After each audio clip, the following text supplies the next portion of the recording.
What's up to our sidekicks and hedgefolk out there in the Geek Nation? You're currently tuning into the CultPop podcast, episode 793.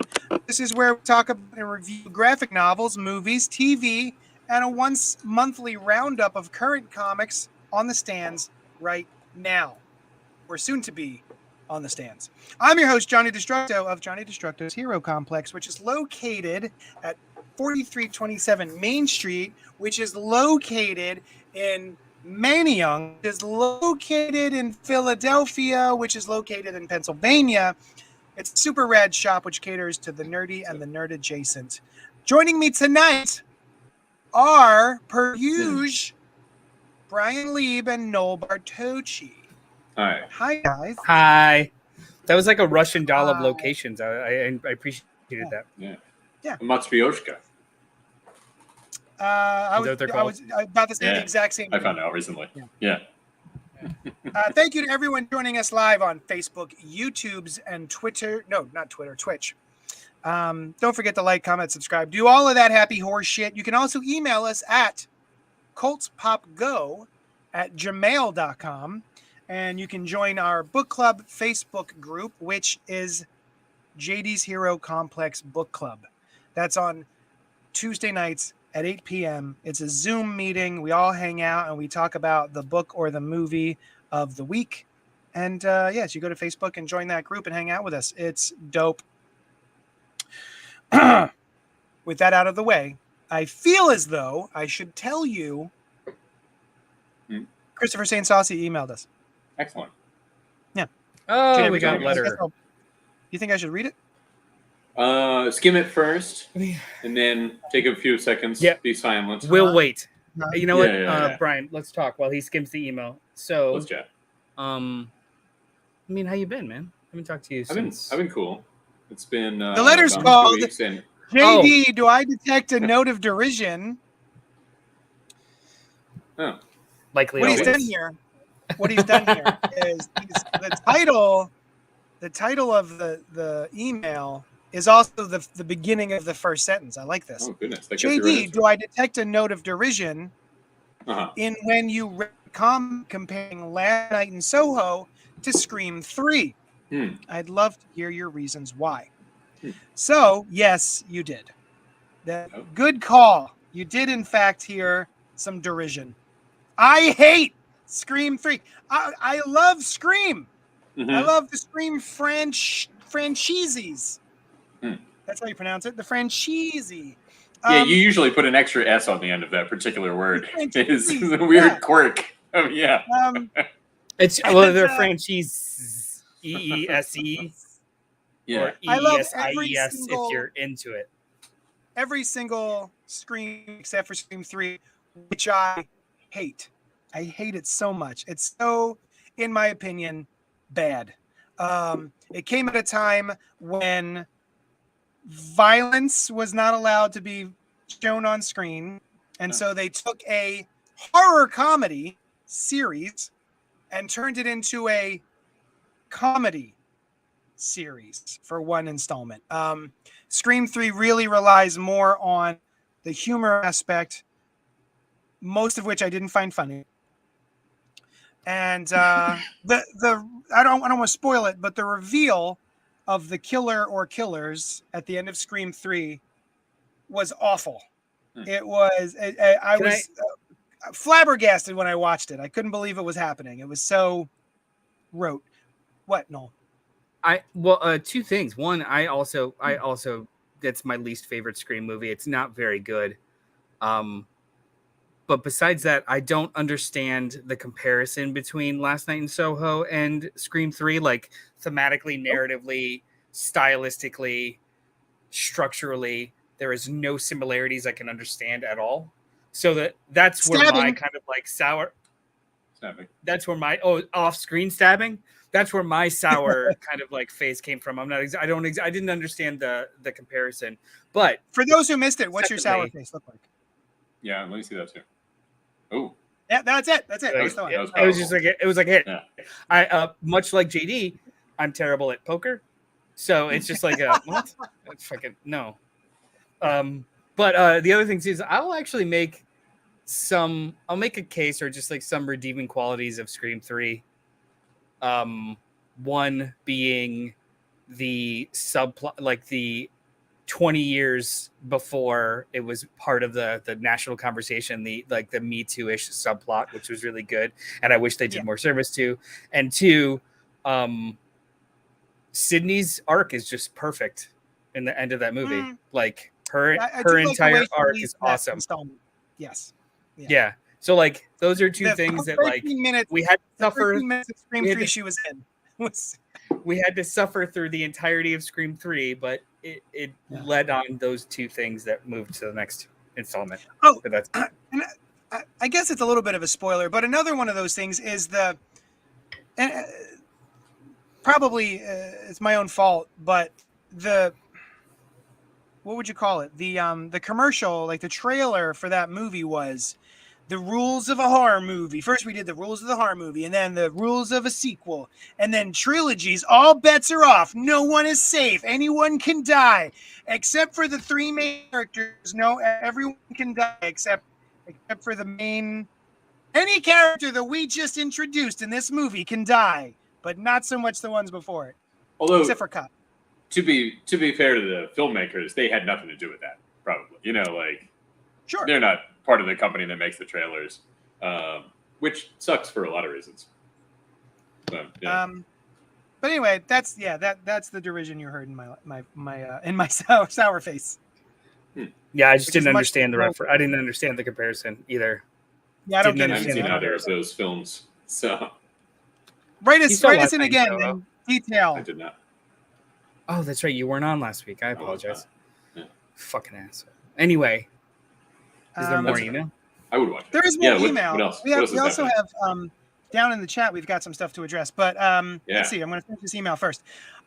He continues. I was supposed to get my Scream tattoo tonight, but the guy hurt his finger a few weeks back, and it hasn't healed enough to do any work. So I'm working overtime to pay for my trip to New York and go month. I enjoyed A League of Their Own as well, Noel. Me too. Very good. Me 3. Yeah. We're in the middle of it right now, my wife and I, and it is fucking delightful. I love that show. It's so fun. Really good. And I enjoyed House of the Dragon, he continues. Matt Smith is going to be amazing in it, I can already tell. I haven't watched it. Noel, you watched it. Are we going to get to that? I did. In the section?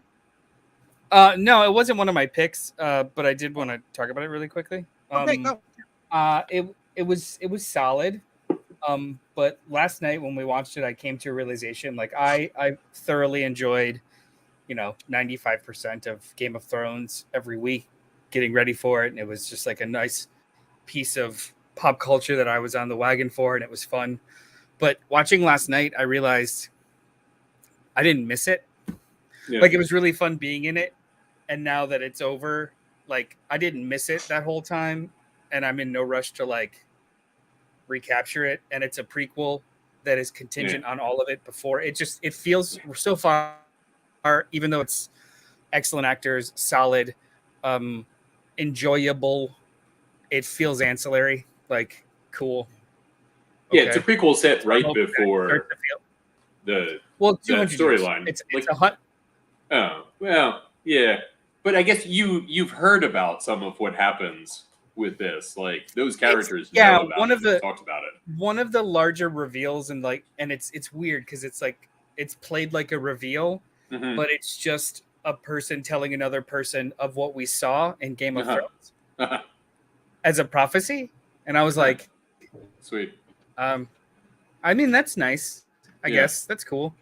I just wanted to make sure that you remember that this was part of Game of Thrones. It's good. It just doesn't feel very vital. And if I fall off it, then I might fall off. You know what I mean? Like, it just doesn't feel like... I feel the same way about Lord of the Rings right now. It's like, God, those movies are great. And they were great. Okay. Like, it's done. I'm good. I feel the same way about Game of Thrones, where, like, I was into it. I was never as into it. I was kind of always waiting for them to, like, get into it magic-wise and, like, world-wise. But like so many people, after the end, it was like, I don't care about any of that anymore. I don't give a shit about that story. And I will say too, like, the in the original series, the shocking brutality seemed to service the story. Mm-hmm. There's multiple sequences in this first episode where it just feels gratuitous. Yeah. Like we're Game of Thrones, we've got a blood quota and a boob quota. Let's go. This is what they Like, do. Yeah. Yeah, it's. I'd be interested to see what you guys think. Like, I did not dislike it, but the wheels need to turn a little bit more for me to be actually invested, I think. Yeah. To be fair, Yeah. I don't mind blood or boob quotas. No. I mean, especially the second one. I really have a thing for them. That's You know what? I think it's what it's packaged in, right? Like yeah. self-serious prestige silly. drama versus like something awesome on Shudder that's just called Blood and Boobs. I'm like, Yeah. The blood boob quota. So Noel, shit. All right, Christopher Goodnight. he's good. Yeah, So, for Mars, who's just joining us, and some other people who just jumped in, we were talking about Scream 3 as it pertains to Last Night in Soho by Edgar Wright, and we were questioning why Christopher Goodnight would even compare those two. And he says the similar plot of a girl going to a place to pursue her dream, only to be used and abused by the men that control that world. Holy shit! That perfectly said. Perfectly said, Christopher. Yes. In Scream 3, it's in reference to the 8th person on the call sheet. But yeah, absolutely. Yes. So okay. Enjoyed League of Their Own, House of the Dragon. Oh, here he finishes off with a question. Have you ever had a hobby or interest become a vice that took over your life and caused you to do crazy things? Chris St. Saucy, good night. Crazy things. The only relationships. Can definitely be qualified as a vice. I have had some terrible relationships, and I have acted like a goddamn crazy person because of them at times. I will be honest. I have not always handled every relationship as nice as I could have. And I've looked back and gone, you acted like a goddamn crazy person. That was ridiculous. You know what I mean? So I don't know if you would call it a hobby or maybe a vice. Depends. You didn't get paid, and you That's you true. took I an paid interest. for it. Oh yeah. There was well, no that's value other not than crazy. to yourself. I don't know. Oh, you know what? Let me clarify. Nobody else wanted to hear about it. I didn't pay for it. Let me clarify. I didn't pay for it. Yes. Not in that way. No, that would be probably a vice, you would call it. For sure. Yeah. Oh yes, I would- yes. If you paid for all your relationships in air quotes, then that would probably be a vice that you have to curb. Like I can't get off or feel an emotional attachment unless I'm exchanging money for it. I think is Again, it's something you'd have to probably address. Sure, in therapy. that would be something. Have you guys ever noticed? Nothing really springs to mind that I did something crazy for. I mean, definitely like comics and sci-fi have become a large portion of my life for many years. But it does remind me of what most people do in food commercials, especially, but some just any commercials. They will injure themselves and others. They will cause potentially irreparable harm just for those Doritos, right? It's like it shows you who you will climb and claw your way over for this item of this that they're trying to sell. For a Klondike bar. Yeah. What flavor of Dorito? I mean, I feel like that's a serious consideration. If I'm going to like risk life and limb, it's gonna depends on the flavor of Dorito. I want to know. I assume, Noel, you have different levels for different flavors, and I would like to know original and Cool Ranch. Take a punch or like suffer bleeding. Like there's a or strangle spicy someone else. Nacho. You know, spicy nacho. Spicy, the purple bag. I would take a bullet for. Would you commit securities fraud for it? I wouldn't take a bullet, but I would give a bullet. Fraud. Yeah. I wouldn't commit securities fraud, but I would potentially act as a in between. Okay. To clean money. And you get to like wander handed off some of on those Doritos as part of your, or the entirety of your I would payment be for a doing part this. of a giant bootleg Doritos That's cool. apparatus that sells to Bobo convenience stores in all of northern Pennsylvania. Okay, I think you could be in one of these commercials. Brian? With them. Yeah. I don't know. Like, I've never done anything stupid. Like, my only real hobby is the wall-to-wall books that are in my fucking office and stuff. Which but ones? I I haven't done don't know what you mean. Yeah. I don't see any. So What? while I'm looking at the wall behind me, I haven't done anything explicitly stupid yet.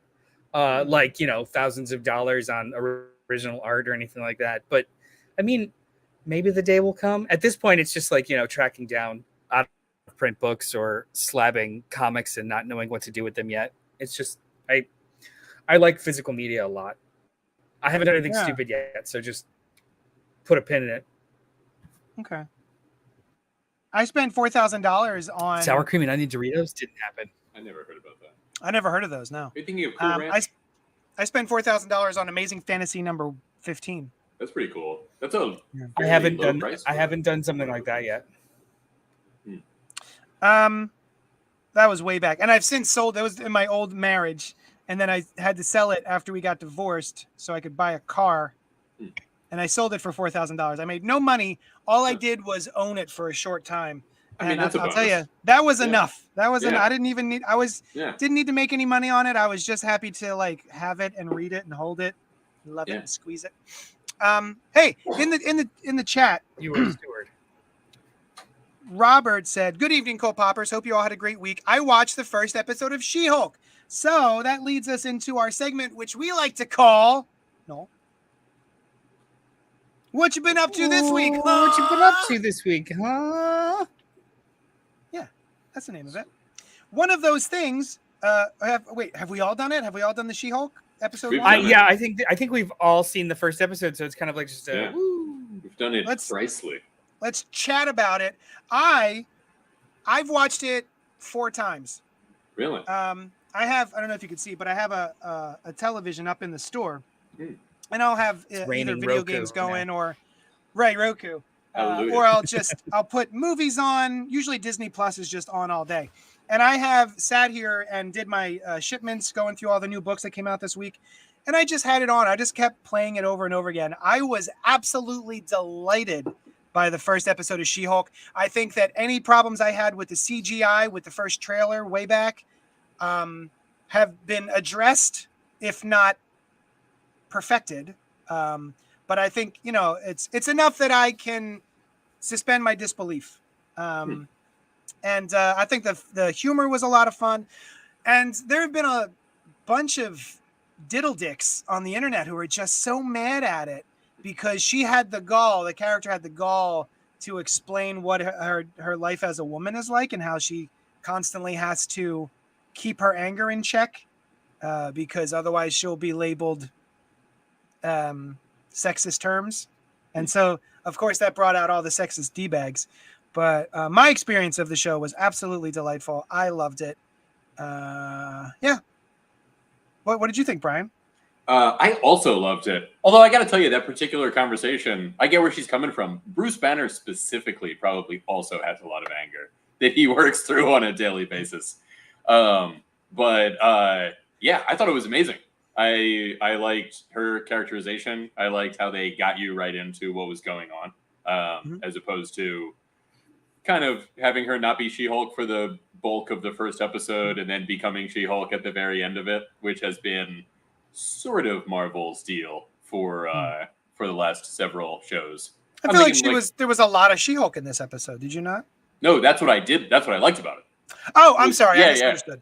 That she... Yeah, I was going to say I heard the same thing. Like, yeah, no. So the opposite of that. Ms. Marvel and Moon Knight, and which I like both of those a lot. And something else that I'm not thinking of now. The first episodes tended to be like a lot of setup. Trope. Yeah. And I thought it was great. She is so much fun. Tatiana Maslany. She's great. I always think is awesome. And I always think the Hulk is awesome. So the two of them together, fantastic. And also, You remember at the end, or after Endgame, I guess, the writers of Endgame said, "Oh no, Hulk's arm is like that permanently." And I said to myself and others, "Bullshit. That's you don't get to decide that. Whoever comes next gets to decide that." And that is what has happened. He has his arm is healed. He's fine. And I'm curious to see what the driving through story is. I'm also interested in seeing their courtroom antics. Yeah. Oh, the one hiccup I think is that there's a scene of, and I don't know her name, but she shows up at the end, Titania, right? Is that her? Mm-hmm. Yeah. I don't remember the actress's name, but she's delightful in The Good Place. Jamila Jamil. Jamila Jamil. Ah, she's wonderful. But the wire fu that they do in that one little scene where she's doing like a flying kick, and you can kind of see her swinging on a rope, that was a little brutal. No. It's funny. You should call her Titania, which makes perfect sense. I always pronounced it. I don't know. I want Titania is a well-known fairy from like magenta. Yeah. Wait, magenta the color? Magento. Magneto, yeah. which is Magneto. how you probably should pronounce it. But no, Magneto. like Titania, the queen of the fairies from Midsummer Night's Dream and folklore in general. Yeah. But yeah, Titania probably fits that character in particular a little bit better. I thought it was great. I've seen it twice. The first time I watched it, I couldn't breathe. I was laughing so much. Like, the show is hilarious. Yeah, it's good. And then I watched it again this past weekend, and it held up. It held up really well. In regards to the conversations online in certain sectors of very, very sad people, they've been comparing, first of all, the conversation, I guess, is that you've destroyed Bruce Banner because he's not a mindless thug. But then also, it's a Mary Sue to have her completely just own it right away. The show goes out of its way to describe exactly how they are incredibly different, up to and including him being completely gobsmacked and shocked that she doesn't have an alter ego. Yeah.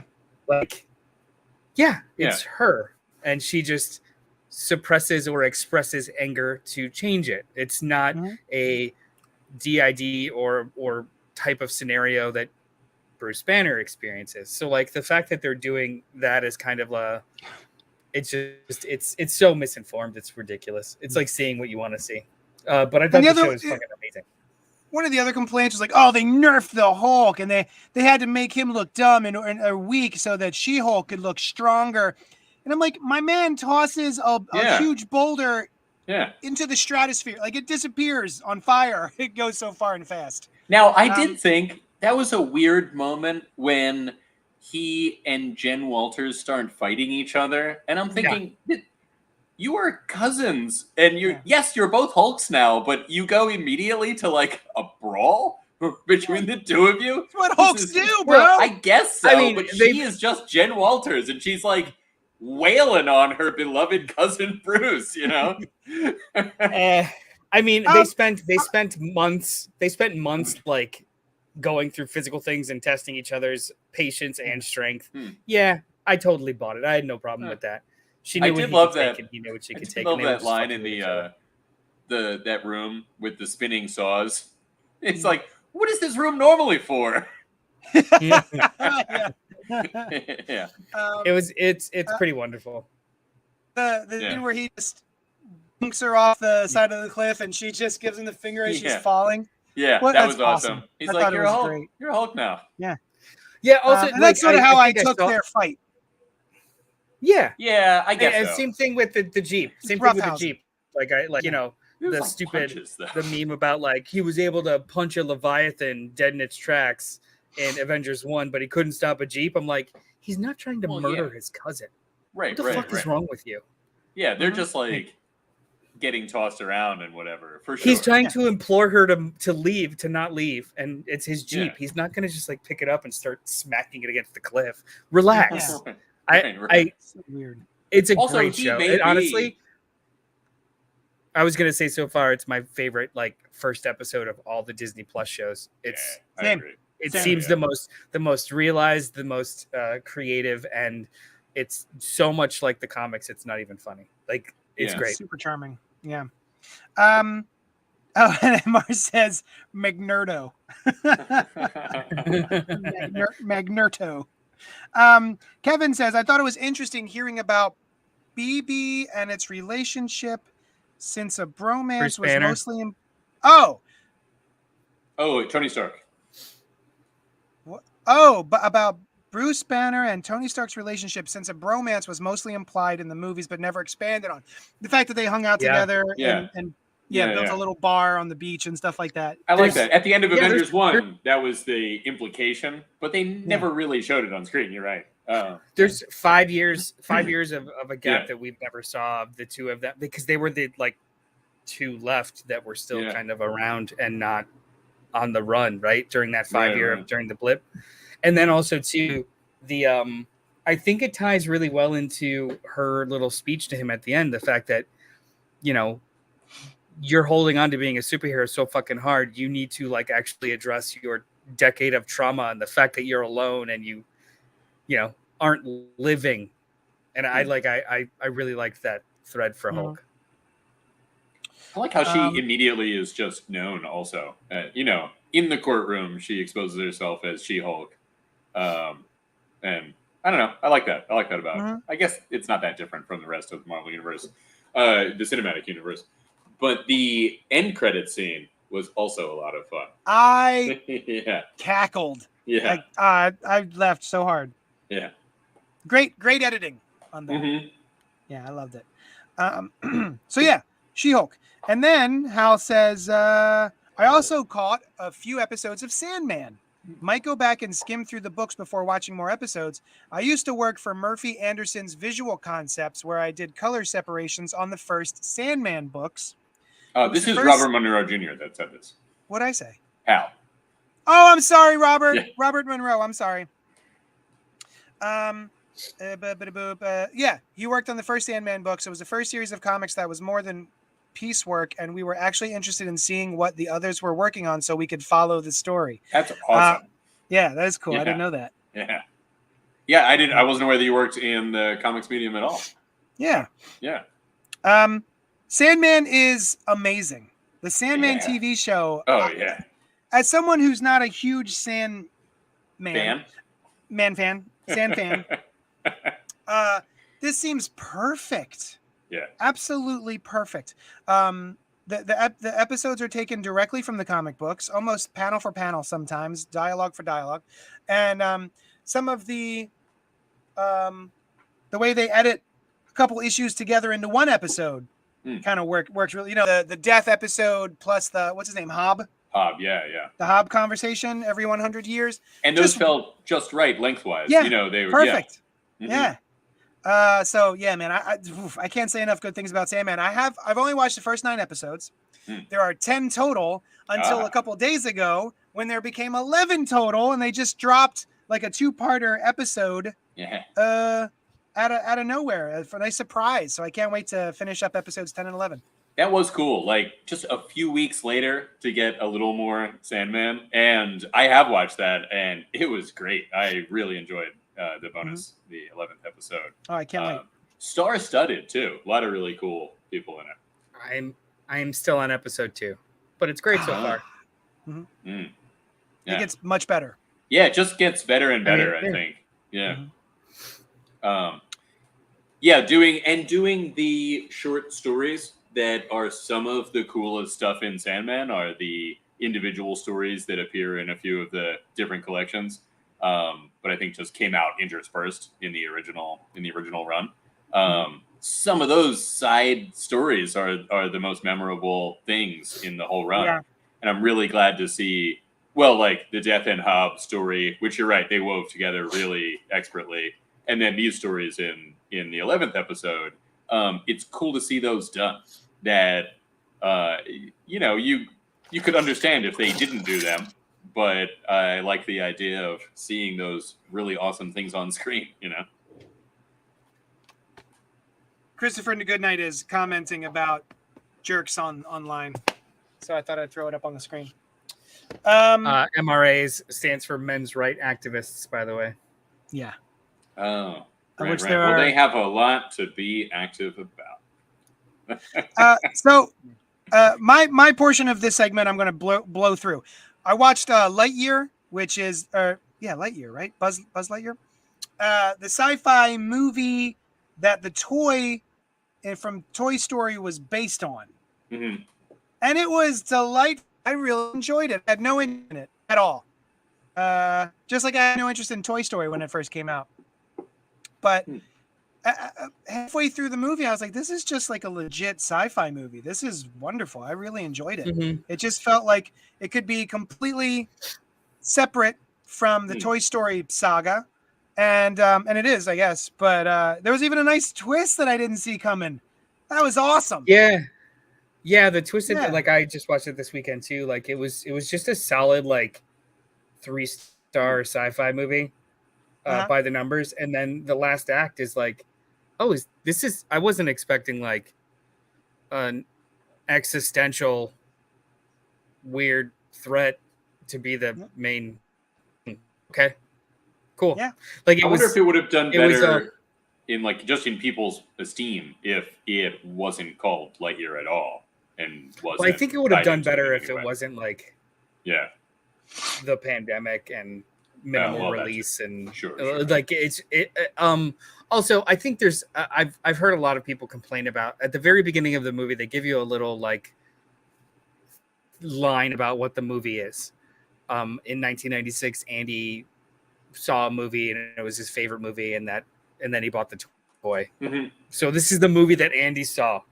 Yeah. But the movie looks so good that there's this weird cognitive dissonance between it being 1996 when Andy saw this. Like they went out of their way to date it, but it looks really, really good for modern standards. So it's like if you just got rid of that and then people would have figured it out, it's fine. It's just a movie. There's no reference to Toy Story in any way, shape, or form. It's literally just a movie. Yeah. But it's live action in the Toy Story universe, right? Like these are I don't know if that's the case. Actors, if what that's I mean? Sure, yeah, probably. Okay. But if that's the case, they still look better than the real world that we saw in Toy Story. Didn't bother me. Oh. I was able to just it didn't bother me either. It didn't bother me watching the movie, but I've seen a lot of people complain, and I kind of agree. Just like, just get rid of that stupid 2 lines in the front because it did not matter. Like, it didn't matter. Wasn't confusing. It's literally just an IP on an adventure. in the 90s, wasn't like was 96 or whatever. It wasn't around the time of what was that Bruce Willis movie? It's like a space movie. No. Space movie. Bruce Willis. They go to Armageddon. Armageddon? Yeah. Or Deep I just kind of considered it like an Armageddon type movie. Okay. You know what I mean? That's a pretty good looking movie. It's not like it's the 1950s, It feels like it doesn't do the movie any service. Like it sets up an expectation that just didn't need to happen. It's just a movie. There have been cartoons about Buzz Lightyear. There have been other comics and books about Buzz Lightyear, and there's no I think so. Yeah, like YA books and stuff, and toys and comic and cartoons. Why did there need to be a modifier on this one piece of content? It's just Buzz Lightyear. Yeah. Mars says, I haven't watched Lightyear yet. I was under the impression it might be too childish, but I guess not. No. It's not too childish. I don't think it's childish at all. I mean, it's got some humor in it, but I think overall it's just like a legit sci-fi movie. That was my takeaway. Cincy Nerd says, I've never seen any of the Toy Story movies, but I saw Lightyear and loved it. Nice. Who is Cincy Nerd? Is that Dan? It looks like Dan. Who's that? I don't know. Dan. Somebody from Cincinnati, I guess. Hey guys, I just got some breaking news that blows. The Batman Caped Crusader animated series with Bruce Timm. I read that before the show. Finished. Yeah. It's canceled. What? The one that was coming, the animated series from Bruce Timm and Matt Reeves that was in the works. Right. Canceled before it got started. Yeah. It's yes and no. HBO Max is no longer going to do it, but they're allowed to shop it around and they're continuing production on it. Oh yeah. A show like that it'll find some channel somewhere that'll play Batman. Yeah. That is shocking to me. But that's all they seem to want to make is Batman stuff. So the fact that they're canceling a Batman Well, they're stuff. just it's not finished, so they're just cutting costs. It's just all Kev- about cutting costs. Yeah. I'm not sure why Kevin He's got nothing to commented say. Ellipses. Christopher, Goodnight. Did you think the fuel plot in Lightyear reminded you of as a kid going to a soda fountain and making a suicide drink of all the sodas available? No, it didn't. But now it does. Sure. Yeah. And Mars says, I really like your showcase, Noel, your bookcase. The lighting is thanks. great. Yeah. There's tons of it's all over. And Cincy Nerd says, am I saying that right? Cincy Nerd?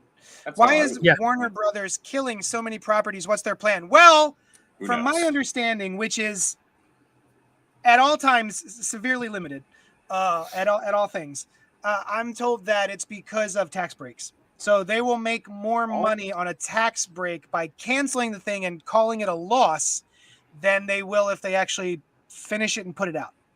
No, go. Yeah. So they have because it's an acquisition year, they acquired all of these assets that were decided upon by a different regime. They have a small period of time to be able to write down or write off a product that they did not agree to. Yeah. And they came into the deal $3 billion in the black or in the red, because in order to acquire Warner Brothers, they had to take on debt. So they walked in thinking, what are the quickest ways in the next 6 months that we can gain $3 billion back?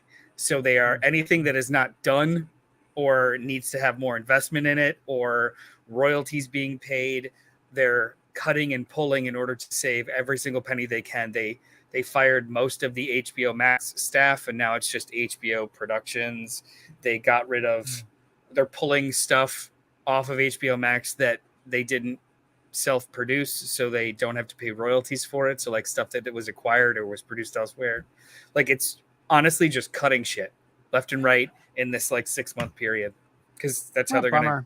I don't get how that results in them cutting like a bunch of TV shows that already exist, or you have to pay royalties on them, right? So for some of those, it's very obvious. Like Mrs. Fletcher is based on a novel, and probably as long as it's up on the streaming service, there's some kind of pay. But all the actors, writers, it's amazing. And all the actors, writers, directors, production staff, all of them get royalties for every time it's streamed. It doesn't matter if it's an original IP or not. Like they don't want to pay royalties on something that doesn't get as many eyeballs, so they're just cutting liberally to save money.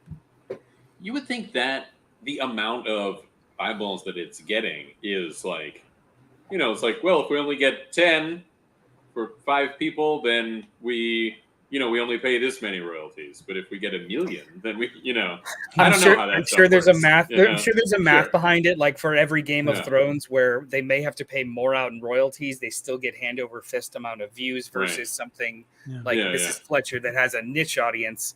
Why are we still paying royalties on this for the niche audience? Let's pull it, and then it'll go towards paying off the shit we have to pay for the things that gets all the eyeballs, like Game of Thrones. Yeah. Like or Sesame Street. It's 200 episodes of Sesame Street axed. The old ones, the 200. If you saw that, like it's 200 like old as hell episodes. That were under like different contracts and shit. So they didn't produce those in house, and they weren't a part of the original acquisition. So they jettisoned those ones, so they don't have to pay like different types of royalties. It's all business, and it's stupid. Yeah, money does suck. Yeah, it does. I'm not being facetious in any way. Clown in the Cornfield is my last bit for this segment. I read a novel. I'm on TikTok, and I get a lot of recommendations from like horror book talk. I have a lot of horror novel accounts that I follow, and I wound up seeing one that's called "Clown in the Cornfield" by Adam Cesar. And it was great. It's a real short read. It's a quick read. I guess it's technically like a YA, but it does not read like a YA, other than it's about teenagers. There's not much I can tell you about this, but if you like slasher films and creepy cornfields and clowns. It's really good. I really enjoyed it. It does have some things to say about current events, which is my favorite kind of horror. But it's not too on the nose. It's a little on the nose, but it's not too on the nose. But yeah, I really enjoyed it, and I'm very excited because I just saw that Clown in a Cornfield 2, Friendo Lives, it just released. So I'm going to. Thanks for the spoiler, JD. Now I know what happens to Friendo. Do you? Yeah, he lives. Nope. He doesn't? You don't know. What? I was misled. Yeah. By that title. Damn it. The title just sounds terrifying, says Cincy Nerd. You're right. Yeah, it's great. I highly recommend it. If you like a quick, easy, breezy slasher book to read. An easy, breezy book about murder in a field. Yeah. Sounds good. Highly recommended. All right. Who's next? Some people find that relaxing. It's breezy. Noel's next. Noel, who do you want to go? Okay. You is.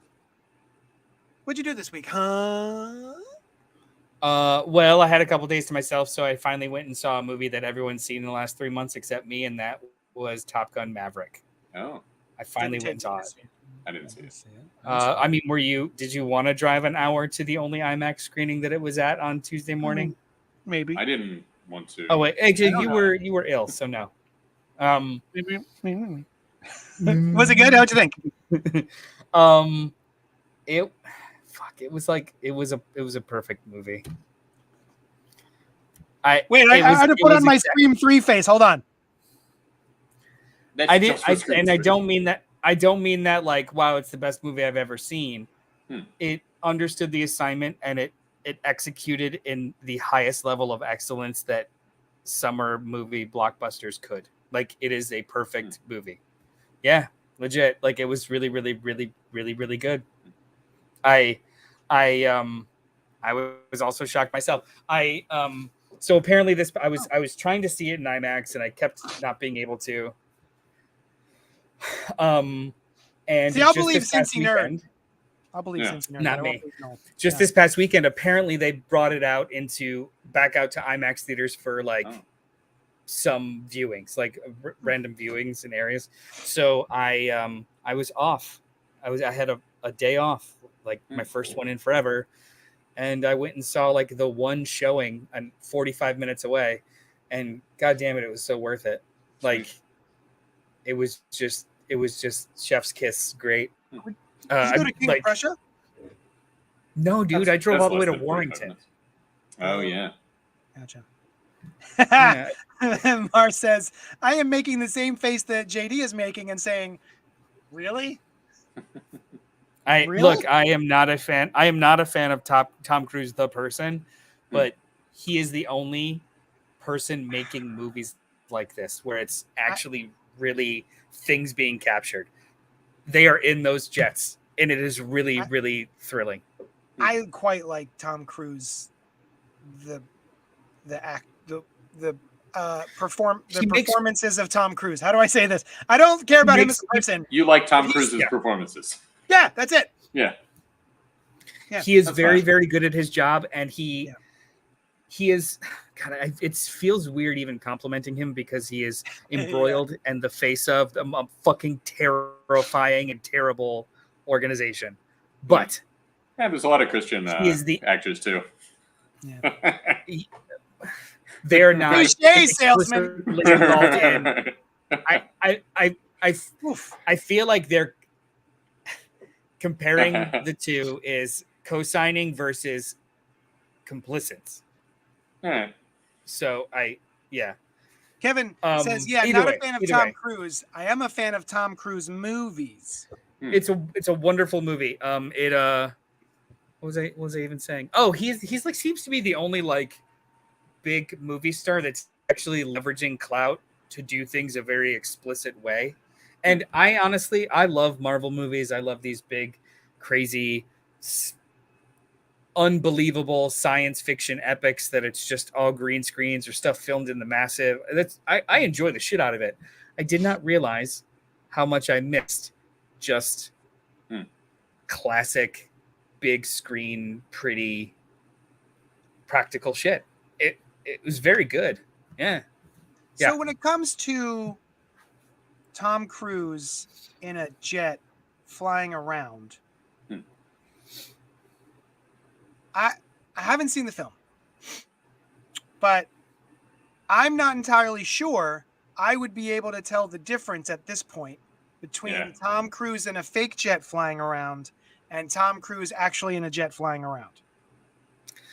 Is he flying? He's not flying the jets, right? Like he's actually not a jet pilot, is he? is. Yeah. What? He actually learned how to fly jets for portions of the movie. Jesus so he Christ. is, some of the shots are actually him.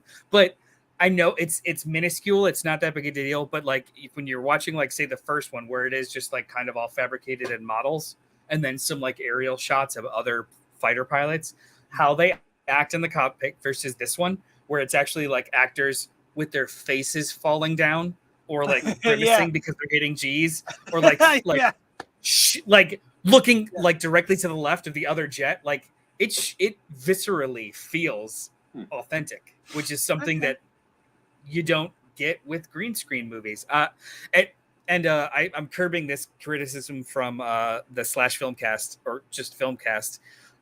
Jeff Kanata had mentioned something about this movie because I went back and listened to it after I saw it. It's almost a perfectly constructed action movie because 20 minutes in, less than 20 minutes in, they with animatics describe to you the impossible mission and the 3 phases of the impossible mission. And then throughout the course of the movie, as they're teaching these other fighter pilots to try and achieve it, they keep reiterating to you each phase. Each phase is almost like an act of the movie, and they keep reiterating it. So by the time the third act comes, you know exactly what the hell's going on. You know exactly what they have to like accomplish. You know how hard it is, and you know when they do it or don't do it. And the movie, and it's all like, it's so well pieced together that it's just like it's competency porn, right? Like you're watching people be excellent, and it's just so gratifying. I do like that. It's very, very I like to watch people be very good at things. Yeah. It's 2 hours of people being so good at stuff, and it's just thrilling. I am shocked I liked it so much. That's what I like about Ocean's 11.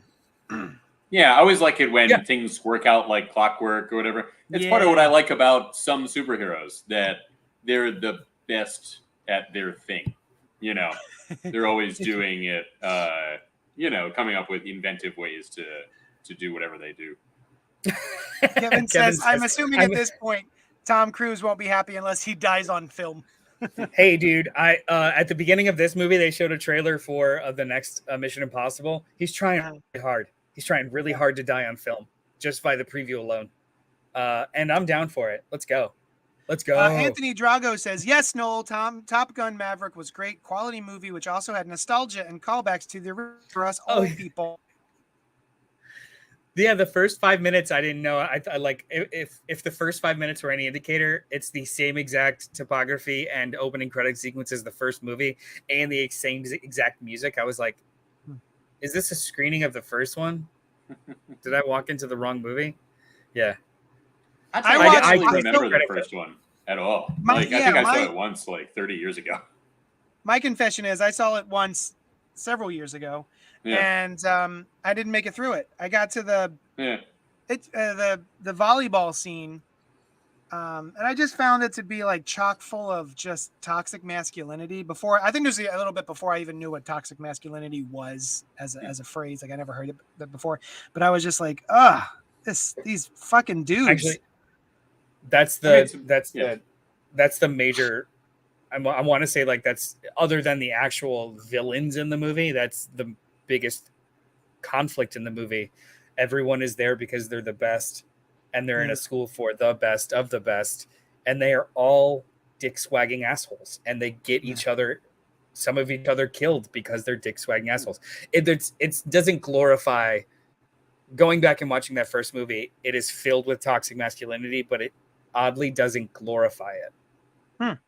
Okay. I mean, it's not competency porn. Surprised. There are a bunch of people in the military, but yeah, exactly. It's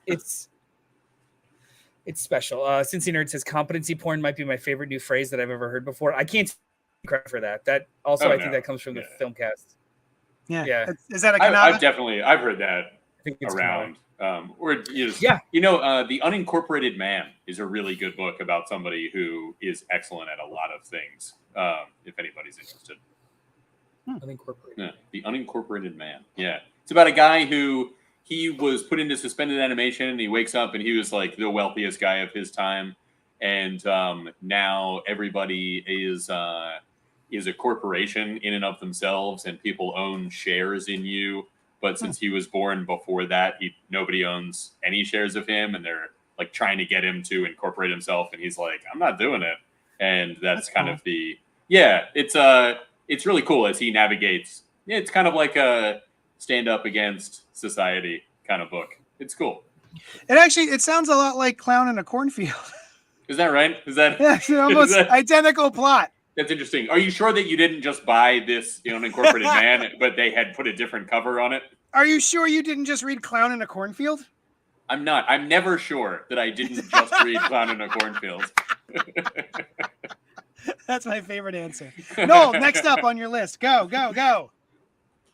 I listened to a podcast, a narrative podcast called Download: The Rise and Fall of Harry Knowles and Ain't It Cool News. I mean, do you want to this show started 10 years ago as a part of Ain't It Cool Comics, correct? Well, I was doing the podcast. I was doing the podcast used to be called, prepare yourselves, Pop Tards. This is before I really thought things out. That's the goal of progress, right? Yeah. So after a while, I started being like, oh man, this is a terrible name for a podcast. All right, CultPop. Let's change the name. But the guys at Ain't It Cool News, I started writing reviews for Ain't It Cool News because of Rob Patey, who was just on the show a week or two ago. And so he was like, hey, JD does a podcast, and the guys at Ain't It Cool News wanted to do Ain't It Cool News Comics wanted to do a podcast. So I created the show, and we were doing it for years and years. And then the thing happened with Harry Knowles, and without a moment's hesitation, we were all like, well, it's been fun. It's time to get out of here. Bye. Did something happen with Harry Knowles, and that's why that doesn't exist anymore? That's nice. So, Download: The Rise and Fall of Harry Knowles and Ain't It Cool News is a narrative podcast. It's 9 episodes of a narrative podcast. Is essentially a documentary podcast. It is a straight narrative about the an oral history of, and interviews with a lot of the writers and a lot of the people that were involved in the site, none of which are Harry himself. They wanted to get the story from everyone but him, as opposed to it being his perspective, and which leads to 2017, where there were many accusations made against Harry Knowles, and a lot of people in the Austin film scene during the Me Too movement, the beginning of the Me Too era. So the podcast itself, it's done by, I forget the man's name. I think Joe Powell. Either way, the creator and narrator, he's our age. He was reading Ain't It Cool 20 years ago, 17 years ago. He would go to it like 3 or 4 times a day. He would know all of the reviewers' names. He would have favorites. He was he was a member of this site. So he is approaching the narrative history, or the oral history, as someone who was entrenched in it and doesn't want to necessarily cross it all off as bad, but still wants to recognize a lot of fucked up shit originated at Ain't It Cool, including talkbacks, toxic fandom, like a lot of the things kind of germinated in the Ain't It Cool news culture. And then he goes in deep about a lot of the stuff that is just wild to think about, that like this rando dude in Texas created a very ugly website that Hollywood itself was courting. And like they would send him like secret screeners and all kinds of stuff to just like, please, any kind of like good word of mouth on this one website would mean everything to us. Like it's a very roles weird in movies. Really? Yeah, it's a very weird Emperor has no clothes kind of thing, with a nerd in Texas, and it was a really, really entertaining podcast. It's like I said, it's 9 episodes. They go all the way to 2017 and the immediate aftermath. It's a lot of all live interviews with a lot of the writers and stuff. It took 2 or 3 years to produce. In between the narrative episodes, there are talkback comment section episodes where they just address like follow-up notes or comments from Twitter and stuff about the recent episode, which great. are interesting in themselves, bonus interviews. And then at the very end of all of it, he revealed that halfway through the interview process, like 2 years ago, Harry reached out to him and was like, I hear you're looking into me. And he was just like, I didn't want to interview you because I'm not interested in your point of view in this. But do you want to sit down and talk? And like Harry called his bluff. So they had like a 6-hour conversation. So Harry's interview is nowhere in the whole show. It has nothing to do with the show at all. But he did add on like a 3-hour addendum episode where it's just kind of the edited together episode of 3-hour interview with Harry. And it's interesting. It's a hard listen. It's like 3 hours of listening to somebody without awareness and in denial. It was a worthy podcast to listen to. It was very nostalgic for me too. Although I think he might be being too hard on either himself or whatever. I feel like toxic fandom predated the internet, even if people had been able to, communicate with each other as easily, and it would have arisen regardless of, But that's the point. There. It didn't create shitty conversations. It facilitated shitty conversations faster on a larger platform. So it didn't create toxicity. It gave it an avenue to proliferate. Yeah, but I don't know that it wouldn't have happened with whatever the first thing that people were able to do that with. But but that's just it. That's the conversation. That Ain't It Cool News was the first thing in this space that it did happen to, and those behind it weren't concerned whatsoever with guardrails. At all. Yeah.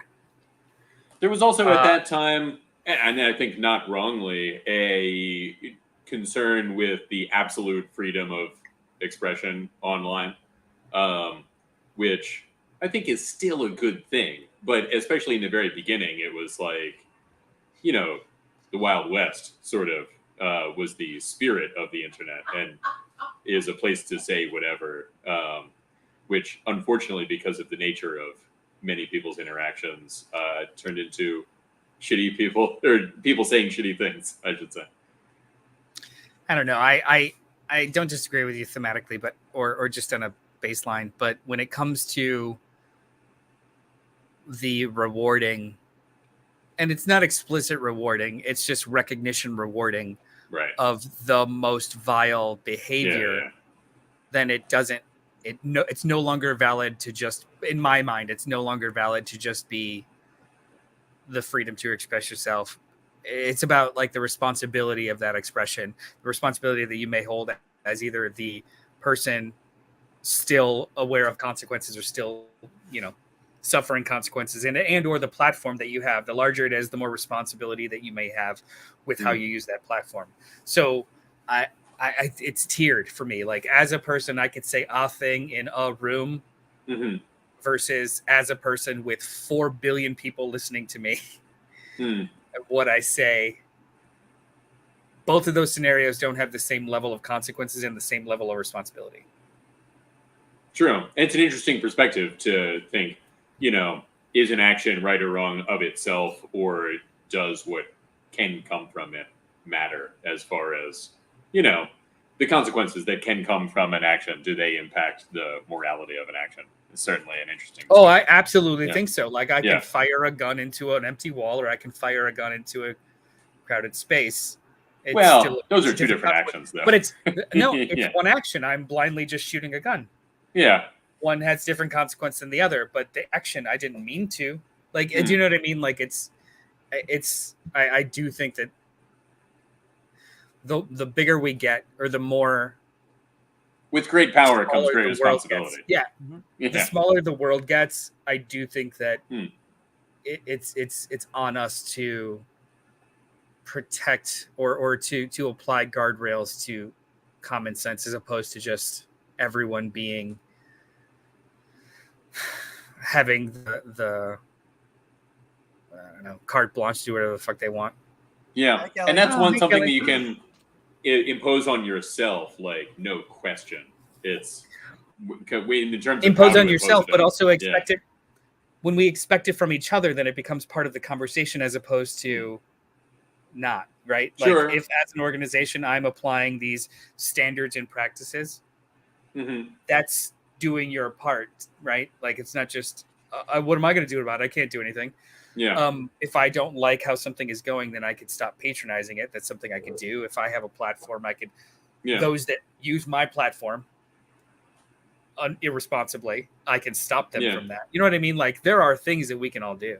I just worry about, in that case, is the kind of like who's watching the Watchmen kind of thing of, at some point, corporations control the platforms, and then they are deciding what we can and can't say, and they are driven not by morality but by profit.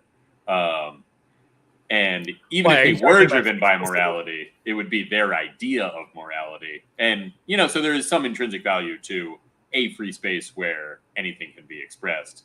And maybe it's just several generations of learning the cultural taboos of expressing yourself in a free space where anybody can hear you, kind of thing. I don't disagree with you. But I also think assuming that Twitter is the same thing as a town square is ridiculous, because it's not a town square. No, a town is not 4 billion people. Like, that's the issue, right? Is that the it's reach not is scalable, different. right? Yeah, that's what I mean. Like, I feel like these mildly simplistic analogies to how it actually functions disservice the very nuanced argument or debate about what responsible speech is. It's not the freedom of or the lack of freedom of. It's you're using your platform responsibly or not. And this responsibly or not is agreed upon, right? Or should be agreed upon across platforms. But many things have been agreed upon not to say that we're right to say. That's the issue. You know what I mean? There have been many times in human history where saying things that we now think are right to say would have not been. Like, talk of homosexuality would have been banned at one period, not long ago. Well, it's a moving target. It's a moving target of respectability and understanding, and we don't have to exist in rigidity of how it's defined forever. Sure, which is another problem that other generations are having. Like the fact that, like, well, in my day, I used to be able to get away with this and no one had a problem. I make jokes. They're just people jokes. have always had that problem as they I think. Well, that's what I mean. Like, it's a multi-tiered issue, but in general, I do think that, like, if I owned a platform, I am responsible for how that platform's used, like, in any kind of damaging or positive way, because it is my platform or it's my audience. I have always held freedom to deciding to not do anything about it. It's like I have always held freedom to be almost a qualifier of what is good. Like, the amount of freedom that you have is an intrinsic good to your existence. And I also am keenly aware of the idea that, like, you have to be allowed to say anything, because there have been many times where saying the right thing was a counter to what was accepted by society. So there is always the case that we're wrong, about what should or shouldn't be said. And that should be remembered. But I don't have an answer to how to deal with that. And at the same time, people being asses to each other. It's I don't think it's not as simple as more freedom or less freedom of speech. I think it's more about accepting consequences on privately owned platforms.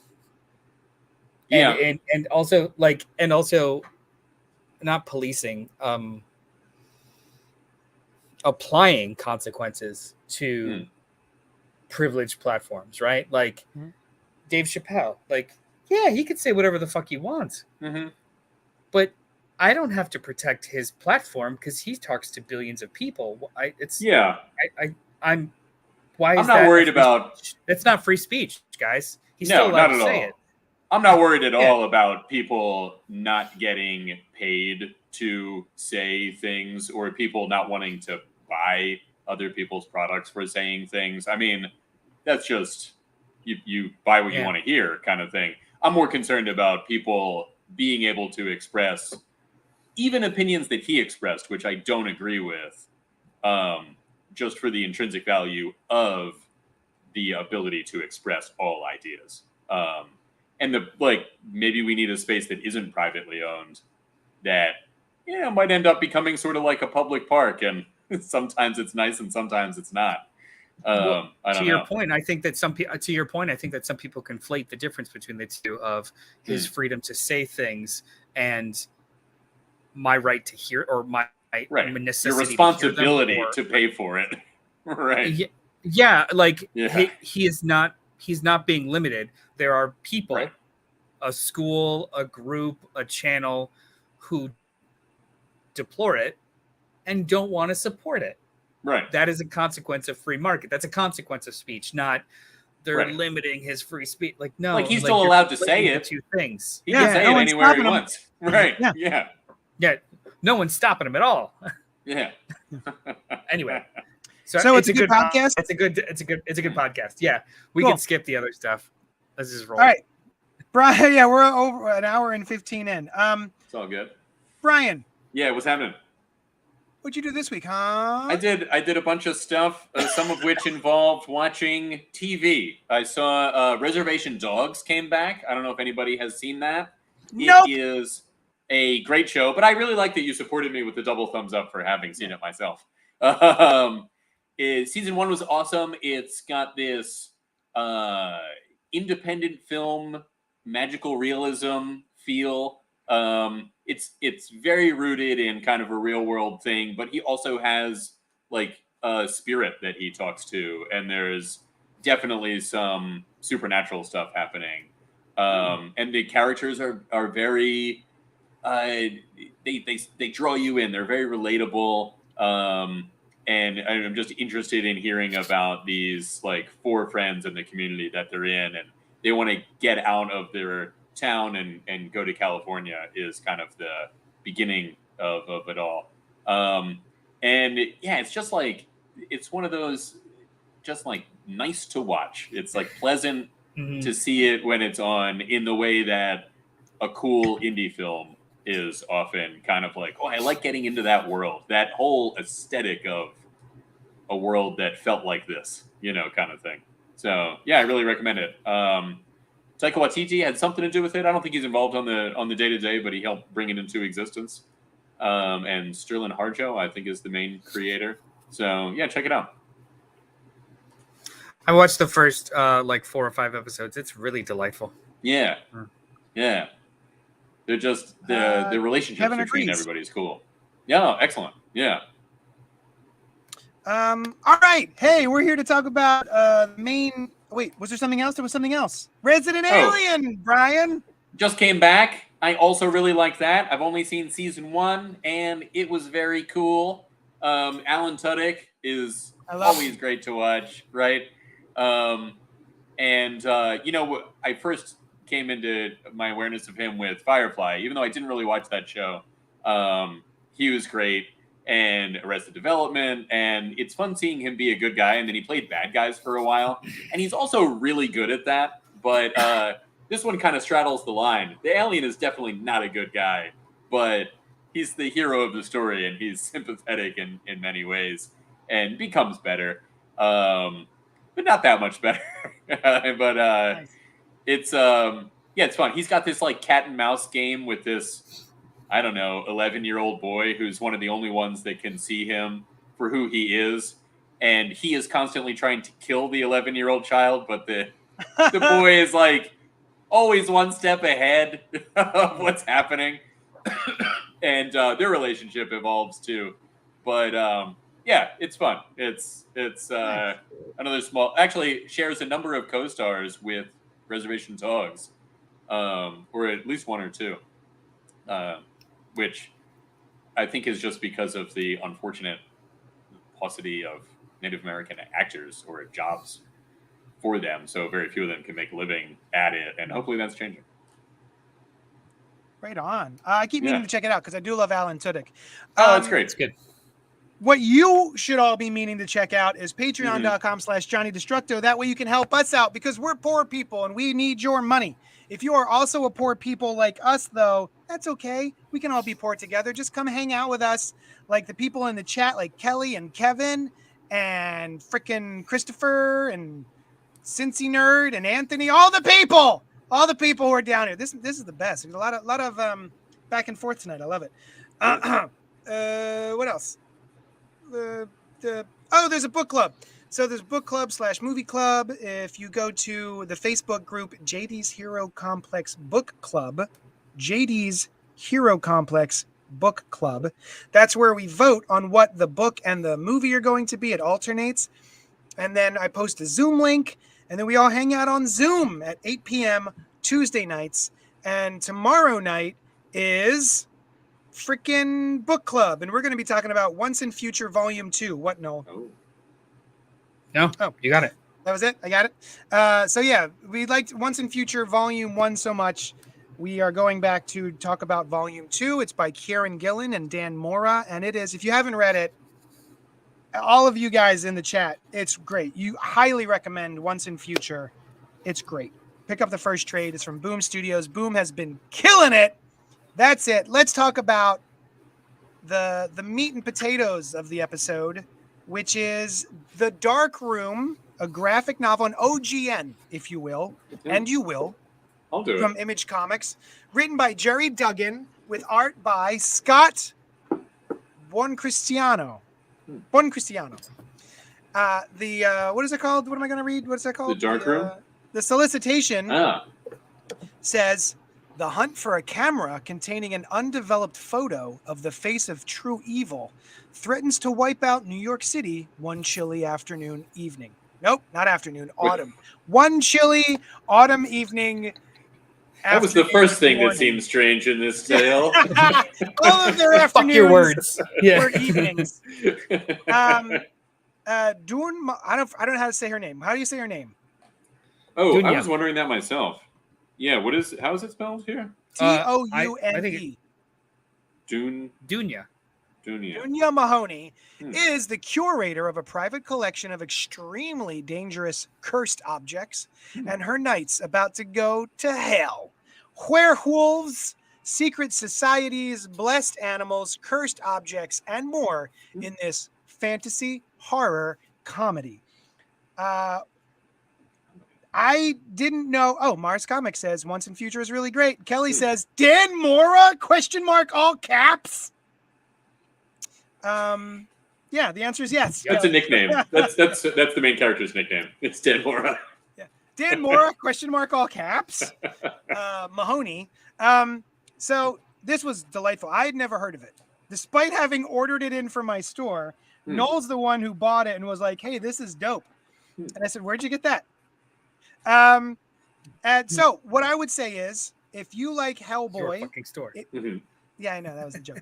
If you like Hellboy, if you like John Constantine, if you like Criminal Macabre, if you like down and out private dicks and cursed objects and spooky shit, this is great. This feels like Hellboy, but better, I think, because I find Hellboy to be a little one note, a little boring.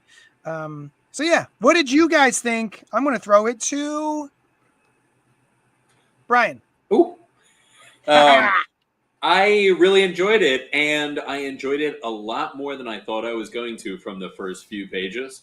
I got into it, and I got to be honest, sometimes when modern accoutrement is mentioned in art, I'm underwhelmed, right? Like when a truck gets mentioned in a song or something like that. And I was like, or when a camera is the seat of this ancient evil. For some reason, it just kind of, I'm like, that yes, doesn't- modern contraption, the camera. Yeah. I mean, it's not old, it's not ancient. It's like, does that Oh, really you want have it to the be old... like, I think you I know want it what to be you like mean, an old like- dagger or something. Yeah, exactly. I see. Exactly. Yeah. Gotcha. Not Yeah, it's a really good point. Not a Roku. It's a really good point. Yeah. But my Roku is I think haunted. that How did this happen? I've had it for 2 weeks. I think that's so something like Lovecraft Country or this, where it's kind of like the totems or the devices or the pieces of magical whatever are being updated and or being transferred, or like the whatever is being like a spirit gets captured in a television because in the 40s, like stuff like that. I know what you mean, but I'm kind of digging that lately. And the only two things that I can consider or think where that's happened is here in like Lovecraft Country. The Ring. Like I don't. Wasn't It's that not like something that gets done The much. VHS. The Ring, yeah. What was that That's horror true. movie about cell phones? It was like an app. It was the timer. It was like a death timer on your. It was an app on your Oh my phone. I think it was called like You should Timer not or some down- shit. How would you Or download that? Countdown? Why would you, Yeah. Brian? 5 Do you not stars think that if causes do you not to think die. if that happened in real life, you don't think Some people would probably. most There are download people it. would that would, download yeah. that? I don't know about most people. Some people would. Yeah, you're right. Just to enough, see. yeah. Yeah. Yeah, and there are. It's not like the kind of thing that there's no way that I'm gonna like a story like that or whatever. But sometimes it just, it's got to prove itself to me or just be done in the right way. So, Kevin is right. The Ring 3 also contained that theme. I assume I've never seen Rings 1, 2, 3, or more. But anyway, the point of my intro is to say that I really enjoyed it. Like, it starts off with this haunted camera, or haunted, maybe not the right word, but possessed camera or something, and then it brings you into this like total urban fantasy kind of world, which I really enjoyed. I liked every new element that just keeps expanding the out of our world kind of reality of it, and it gets further and further. They're in a slightly different realm. All the different characters that were introduced, like the dancing guy and the elves and all of them, they were awesome. It reads a little like something that is intended to continue, more than a little, actually. It seems like for sure. the beginning of something, down to what she has to trade to get the thing that she needs at the end.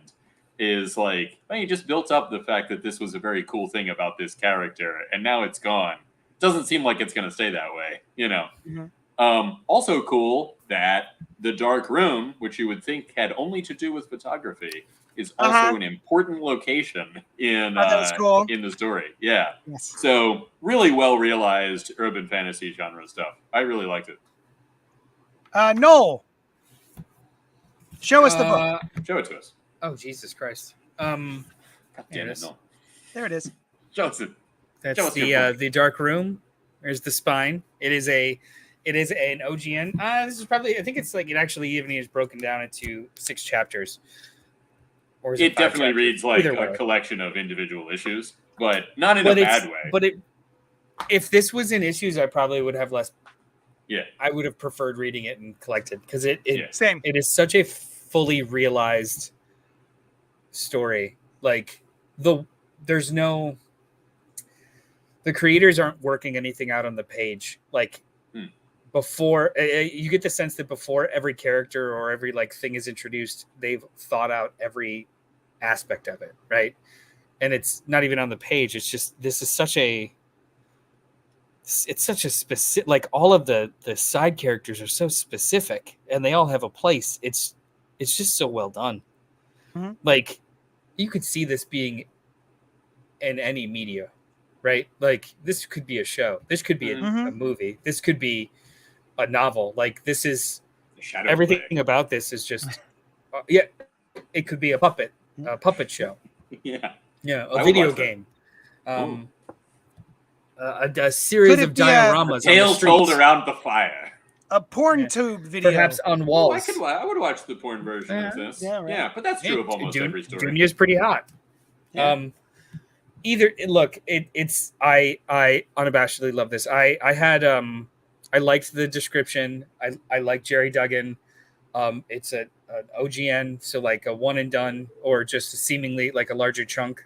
Which I wish there were more OGNs, even as series. I Like feel like a Reckless. lot of Reckless is a really great example. Scott Pilgrim was a really great example. The idea that it's like every year or every 14, 15 months there is a new chunk of this story, or just like pieces of this ongoing story. I want those more, because I do feel like a lot of miniseries, especially indie miniseries from like Image or Boom or stuff, sometimes they really do read like OGNs that are just arbitrarily cut into 5 chunks. Like when you watch a BBC like, show that goes to commercial at weird times. Yeah. So it does something to feel like that. But no, I love this. This was such a wonderful breezy read. I can't wait for the next. The art is fucking awesome. Mhm. The art's phenomenal, and this artist has not had another credit before this. This is, or I believe, this is their first thing. It's a whole, like, all the back matter kind of talks about it. This is their first thing, and it's awesome. There are some feeling. There's a few little Dan Mora-ish feelings too, in a lot of like the creatures and the facial features. Yeah, I loved it. I'm all in on the next volume. Yeah, I was at the end. I was happy to see that it's wrapped up, but it's also primed for a sequel. Yeah, which is a very common thing in fantasy novels, Yeah. And why shouldn't we get more of that in graphic novels? Also, I laughed out think loud he at says something in the last page too. It was a fitting end for this particular story, featuring this protagonist. I don't remember what that was. And I found myself caring about the trade that she had to make. Which, it was like, no, don't do that. Oh, but you must. That kind of thing. She did it. Yeah, she did do it. You turned the page too fast. She did it. I feel like it was written entirely before I made that comment. Like, they drew it and everything. Had nothing to do with my response. And I don't know if I like that, but I don't know how to get around it. Yeah, they really jumped the gun, didn't they? Like, They did. Why didn't they write all of those pages, send them to me, let me respond, and then cater it to my desires? I don't know. Maybe next time. Yeah, it's what are you looking at, Noel? I swear to God, in one of these pieces, I read that they have intentions of continuing the same creative team, and I was trying to skim the back matter really quick because he mentions it in his note, I think. Anyway, Edie, what did you think of the book? Oh, I loved it. Did I not say that? I thought it was great. I thought it was delightful. I really enjoyed it. I've got a soft spot for this type of protagonist, which is sort of like rough around the edges, private detective, supernatural, spooky shit. I'm a big Constantine fan. I want to be a bigger Hellboy fan than I am. I really am a fan of Mignola's art, the creator of Hellboy, more so than I am the stories of Hellboy. We're looking at it. Hold on, I'm gonna bring it up. Oh, there's a penis emoji on there. Yeah. So that character is a skeleton. He was alive. He was a black man in the 60s who was really good at breakdancing. Yeah. And now he is a skeleton. And in order to go outside, he puts on that. What's that band? Daft Punk. Daft Punk. Daft Punk. Yeah. Puts on like a Daft Punk helmet and a Adidas tracksuit. He's a lot of fun. I really like him. JD, have you ever read the Dresden Files? I have, yeah. Oh, good. Cool. I'm glad we could. Yeah, because it's a supernatural cool story kind of thing. I'm aware of the Dresden Files, but I've never read them or experienced them. So when I said, have you read that? And you said yes. I thought you said, have you heard of? All right. It wasn't just a bald-faced lie. It was only a mistake. No. Okay. You'll find that's my jam. Not a lot of bald-faced lying. A lot of whoops. Mishearings. Yeah. So anyway, Bold-faced lie or bald-faced lie? Bald-faced. Bald That's what face. It's Like you the face of shaved it. your face. Yeah, just to lie. Yeah. He was like, no, my tail is my whiskers twitch when I lie. So whenever JD shaves, Gotta I get know rid he's of 'em. cooking up a Yeah. stinker. You know. So I actually Look at wanted him, to know. stinker. I actually wanted to know the difference, not a riff. Oh, Is it- I one is always right thought it and the was other bald-faced. isn't. No, I- I think it's one of those. I'll look it I up. think it's one of those like card shark where the misunderstanding makes as much or more sense as the original. But I think bald faced means like, without artifice or without anything obscuring it. And so that's what it was. But bold faced also works. Nice. If you wanted a descriptor for such a lie in the 19th century, chances are you would have opted for barefaced or its slightly less common variant form, bare-faced. Hard to Lies tell the and less difference in frequency. common speech. Lies have been described as barefaced since at least the 1830s. But by the mid 20th century, it seems that barefaced lie didn't sound awful enough, and the term bald-faced, less commonly bald-face, sans the hyphen, began to describe the lies and liars. Interesting. I think it's interesting when that kind of thing happens, where like the misunderstanding is also correct and makes sense as well. It's a fascinating. It's like, when you get an idea from something that you misheard, where'd that idea come from? It's not the person who said the thing. I don't know why I thought it was bold-faced lie, because boldly you're facing me and telling me this mistruth. Yeah. Well, it's both. It's both. It's Yes, good. both bold-faced and bald-faced. Yeah. So Bold-faced things are bold-faced themselves. Ordering comics while high, says Anthony. Is that like walking into a Wegmans high? Similar. Hungry, if you just haven't read hungry. anything You don't in a have to be while. high. Yeah. If you go grocery shopping hungry, it's just like being high. You're gonna buy everything. Yeah. And they're just like in the sense also that there are like chemical changes in your body that are causing you to buy those things. Cincy Nerd comments, the worst is a ball-faced liar. That's true. It's Those true. dickheads. Dickheads. That's why I have a beard. Oh, that dickhead is so ball-faced lied right Ball at me. face. He's got a ball face and a dick coming out of his head. Hey. That guy, always lying. Do we have anything else we want to say about the Dark Room? I just That think was everyone cool. should read it. It's wonderful. Yeah, check it out. I like their Delightful. symbol. I noticed at Easy the end breezy there. read. Yeah. Yeah, that's 2 breezy reads this week for JJ. Nice. It's a breezy ready kind of week. I think next week is the end of the month. Is that right? Step by bloody step, baby. Meaning that we do comics. Comics. Right. Serialized comic stories.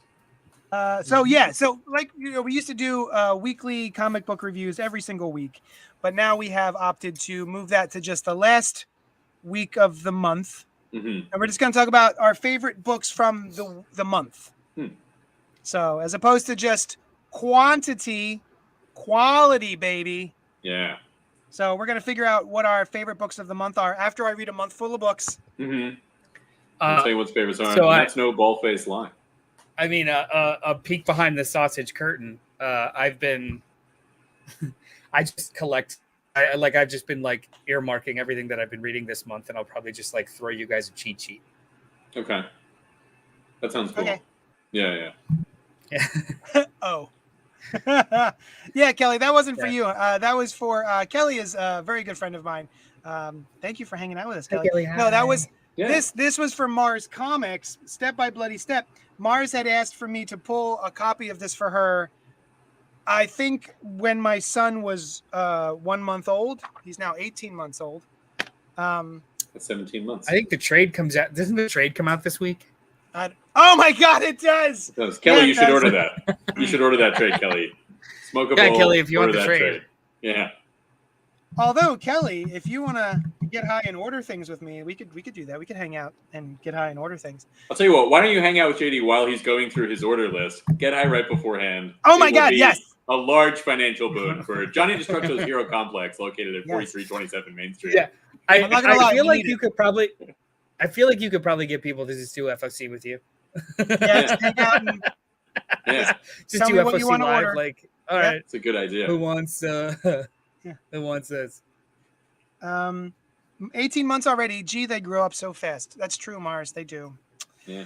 Look at JD. All right. He's already like, I don't know, thousands of months, right? I'm so many thousands of months. Are you? Actually, I'm not sure. I don't No, know I don't how think to you are. math. 40 times Prince. 12, 43 times 12, hundreds, Oh, JD. You know Keep what your else I britches on. watched this week? Men? Men.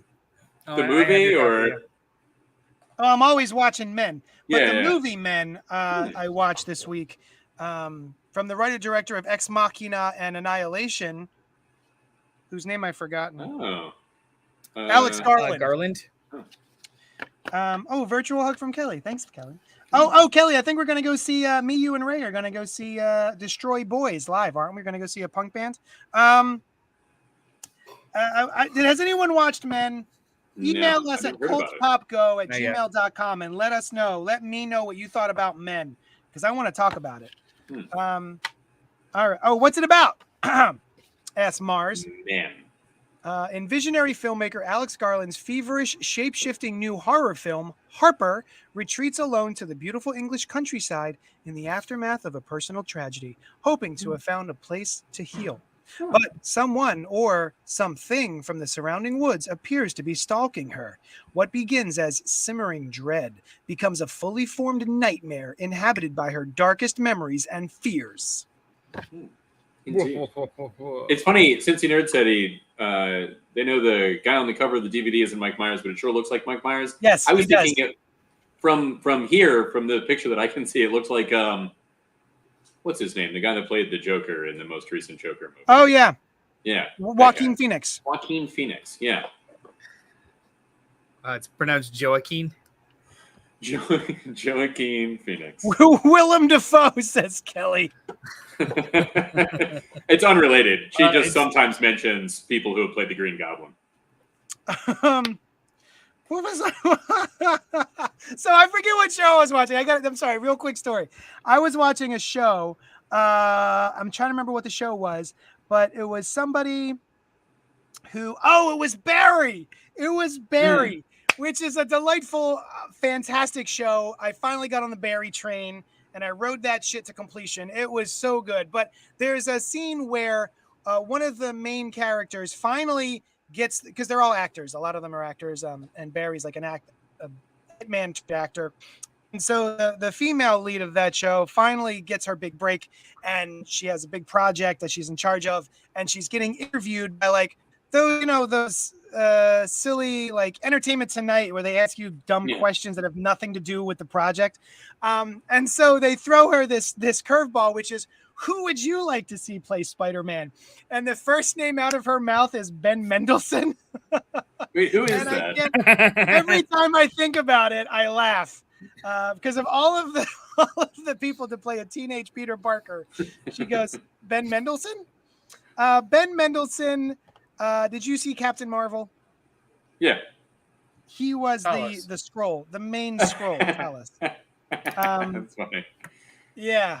Yeah, that show's good, right? And every so season it takes a different twist. And I've been on the point of stopping watching that show a number of times. I'm like, can I still watch this show about this guy? He's just keeps making these choices that I'm not into. And this last one really nailed it. There you go. Peter Parker. That's Spider-Man. That's Spider-Man. Yeah. I just love of all of the names to choose, they went with Ben Mendelsohn. The best episode of that whole show is the one where he's chasing the little girl. You know how that came to be, right? With that little girl can actually do that stuff and is like the daughter of somebody associated with the show or a friend or something like that. And they were like, oh, this is awesome. Let's put her in the show. Yeah, there's a whole like podcast about it or something. Oh, yeah. Anthony Drago says, I came in late tonight. Did you guys discuss Sandman? Yeah, we loved it. We did. We discussed it more in depth 2 weeks ago, but we did talk about it this time, partially because of that 11th bonus episode, or the first bonus episode. For anyone who doesn't know, there's a new secret episode that dropped of Sandman. Like 3 days ago. Yeah. And what a cool thing to do. That. I love it. Yeah. I love it. All right, guys, we're going to get out of here. I got to do my orders. Join us here next Monday night at 9:00, where we're going to discuss the comic books of the month. Let us email us at cultpopgo@gmail.com and let us know what your favorite book of the month was, and maybe we'll read it and talk about it on air. Maybe. We'll just sit let and us know. silently read. Yeah. Let we'll us talk know about the fact that we read before. it. Yeah, like maybe let us know before, like an hour before the show. Yeah. If you're gonna email. Yeah. Okay. Yeah. Like before the weekend, really, if you want us to read it. So we can It's track before the down the weekend. episode or issue. Yeah. Oh, Kelly says, okay, bye. Love you. Love you, Kelly. Mwah. Love you, everyone else. Have a great night.